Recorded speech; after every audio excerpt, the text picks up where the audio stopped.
uh, Dr. Peterson is correct in that the Enlightenment is basically over. That experiment failed. And this whole concept of the materialist rationalist perspective on life and on the world, it's done. It's an empty shell, and it has to be replaced with something.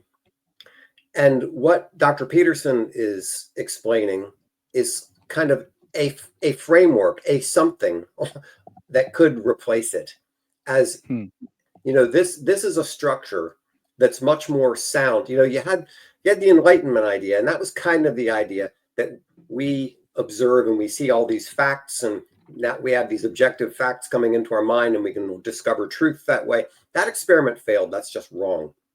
Then you had the postmodernist perspective saying, yeah, that's wrong. We don't really have any facts. We don't understand anything. It's really all a matter of interpretation, and it's a matter of the drive for power, and it's Foucault and all that kind of nonsense, where everything comes down to whatever interpretation you put on things. That's the reality. Well, that doesn't work either. But there's an insight there, which is that our perception and our values do affect the way we understand the world. So what Peterson is trying to do is take the legitimate insights of the postmodernists and say, yeah, you're right up to a point, but where does that lead you? What it leads you to is there really is a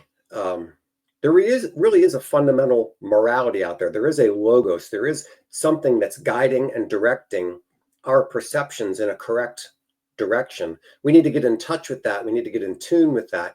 And one of the ways we do that is through archetypes and through the Bible and through, symbolism and all this other kind of stuff. That all those things are like a bubbling up in the human consciousness of this pre-existing rational logos.